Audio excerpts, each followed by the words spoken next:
유치원 재롱잔치 때 무대에서 인동풍 춤을 췄었어요. 저는 여기서 제 인생 첫 피아노 독주회를 했었어요. 동그란 야외 공연장에서 지인들과 장터를 열었어요. 시민문화회관은 우리 가족의 놀이터였어요. 특별한 행사가 없어도 바람 쐬고 산책하러 찾아갔던 기억이 나네요. 군산에 살았던 이들이라면 한 번쯤 와봤을 이곳. 바로 군산시 나운동에 위치한 시민문화회관입니다. 가족과 친구들이 여는 작은 공연과 전시를 보러 가던 곳이었죠. 이런 문화활동뿐만 아니라 동네 주민들이 모여서 목소리를 모으는 광장의 역할을 하는 곳이기도 했습니다. 그랬던 시민문화회관은 현재 2013년 이후로 굳게 문을 닫은 채 운영을 않고 있는데요. 그 앞마당만 인근 상가 주차장으로 쓰이는 중입니다. 군산 시민문화회관은 대체 어쩌다 이렇게 깊은 잠에 빠지게 된 걸까요? 군산 시민문화회관은 1988년에 지어졌습니다. 1980년대 우리나라는 한창 정부 주도의 도시 개발이 이루어지고 올림픽, 전국체전 준비로 술렁이고 있었습니다. 그 일환으로 수도권에 이어 전국적으로 동네마다 이런 문화예술회관이 굉장히 많이 지어졌어요. 문화 경험이 대도시에만 편중되지 않고 지역에서도 활발하게 일어날 수 있도록 한다는 취지에서였는데요. 군산 시민문화회관도 주민들이 쉽게 이용할 수 있도록 주거지역과 가까운 위치의 다목적 문화예술시설로 지어졌습니다. 많은 분들이 잘 모르시지만 사실 시민문화회관은 놀랍게도 우리나라의 대표적인 근대 건축가 김중업이 설계했습니다. 서울 올림픽공원에 있는 평화의 문을 지었다고 하면 느낌이 좀 오시려나요? 그 외에도 진주문화회관, 3.1빌딩, 주한 프랑스 대사관, 유유산업공장, 서강대학교, 부산대학교 본관 등을 지었습니다. 시민문화회관은 심지어 그의 마지막 작품이기까지 합니다. 거장 김중업의 건물이 군산 같은 소도시에 지어진 사례는 흔치 않습니다. 한국 근대 건축의 아버지라고 할 수 있고요. 과거에 어떤 일본의 영향을 많이 받아왔던 근대 건축이 한국적으로 변하게 된 어떤 계기를 제공하신 한국 근대 건축의 양대 산맥 김수봉 건축가의 어떤 라이벌 구도를 형성했던 중요한 분이십니다. 그 건축물의 준공을 그분은 보지는 못하셨는데 그분들이 후대 어떤 제자들의 평에 따르면 그분의 초기 건축 어휘가 모두 다 녹아 들어있는 작품이라고 하더라고요. 첫 번째로는 어떤 그 지붕에서 나타나는 곡선미는 과거의 프랑스 대사관이나 다른 작품에서 나타나는 콘크리트를 사용한 어떤 곡선, 그 한국 전통의 처마 형태가 그대로 잘 구현되고 있고, 그리고 그 기둥을 통해서 그 지붕을 떠받치고 있는 어떤 디테일의 처리라든지, 그리고 이 지붕이 사실은 굉장히 무겁게 느껴질 수도 있는데 그 질량감을 최소화하면서 굉장히 가볍게 떠있게 하는 그 효과라도 이런 모든 디테일들이 사실은 김중업 건축의 굉장히 중요한 특징이거든요. 그리고 또 한편으로 반대로 나타내는 것이 유리 메스를 통해서 나타나는 어떤 날카로운 예각의 형태나 어떤 프레임을 통해서 나타나는 어떤 근대 건축의 비례미가 모두 다 이제 녹아 들어있는 특징이라고 할 수 있겠습니다. 이 부분은 김중업 건축가도 어떤 설계 제안서나 인터뷰에서 직접 밝히신 것처럼 어떤 항구 도시로서의 군산을 건축적으로 표현하시고자 노력했다고 하십니다. 일단은 첫 번째로는 그 지붕의 형태에서 나타나는 어떤 배의 모습, 어떤 건축물이 광장을 둘러싸는 형태가 어떤 항구의 어떤 모태적인 이미지를 형상하고자 했고, 또 수직적으로 나타나는 기둥에서는 어떤 등대의 시각적인 상징성이 나타나고 있다고 볼 수 있습니다. 그리고 바다에서 떠오르는 어떤 태양의 어떤 형태를 이제 반복적으로 나타나는 어떤 구의 형태, 원형의 반복적인 패턴을 통해서 또 표현하고 있다고 볼 수 있습니다. 이렇게 멋지게 지어진 군산 시민문화회관은 이듬해 1989년 문을 열었어요. 간만에 내부 좀 한번 구경해볼까요? 위용이 느껴지는 이 건물 안으로는 높다란 계단을 올라서 보이는 정문으로 입장할 수 있습니다. 자, 로비예요. 층고가 굉장히 높죠? 로비를 지나서 1층 관객석으로 들어갈 수 있는데요. 양쪽 끝 계단 말고도 중앙에는 원형 계단이 있어요.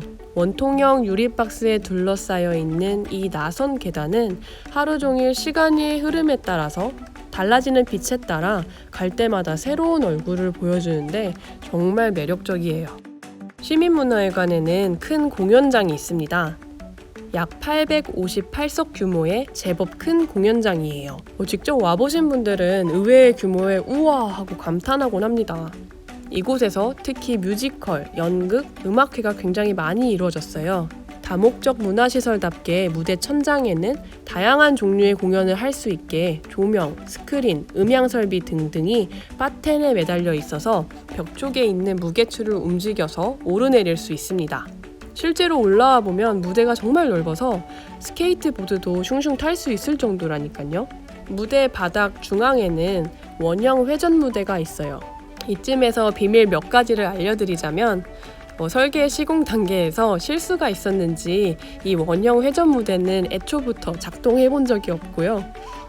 그리고 하나 더 알려드리면 1, 2층 좌석 중 몇 곳은 무대가 거의 보이질 않는다고 해요. 지하 1층엔 공연 준비를 위한 분장실이 있어요. 거울로 둘러싸여 있는 방인데요.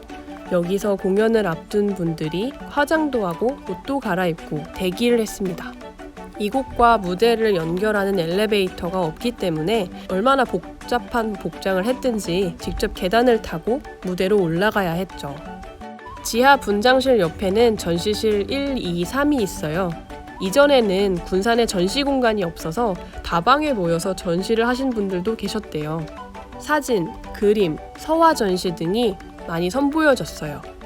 넓은 실내 공간 벽을 따라 천장에 레일 조명이 붙어 있습니다. 지금은 곰팡이가 굉장히 많이 서려 있네요. 아무튼 예전에는 되게 인기가 많았어서 수개월 앞서서 늘 일정 예약을 했어야 했대요. 지하 복도에서 야외로 나가는 문입니다. 여기로 빠져나가면 지상층으로 올라가는 층계가 있는데요. 요 움푹 파인 성큰 공간 주변에서 스케이터, 비보이, 학생들이 자주 모여서 놀곤 했었어요. 이게 공공 건축물이다 보니까 혹시라도 건물에 상처가 날까봐 경비 아저씨가 쫓아내고 그랬다고 들었습니다. 아니 그래서 여전히 의문이 남으실 겁니다. 도대체 왜 문을 닫았는지 말이에요. 때는 2013년 5월 군산 시민문화회관으로부터 고작 2km 떨어진 곳에 군산 예술의 전당이 세워졌습니다. 군산 예술의 전당은 시민문화회관보다 더욱 큰 1200석 규모의 대공연장에 있어요. 이전에 시민문화회관이 담당하던 주요 기능들이 자연스럽게 예술의 전당으로 옮겨갔어요. 실제로 시민문화회관의 음향, 조명 장비들을 떼어서 예술의 전당으로 가져가기도 했답니다. 결국 2013년 군산 시민문화회관은 운영을 중단하게 되었습니다.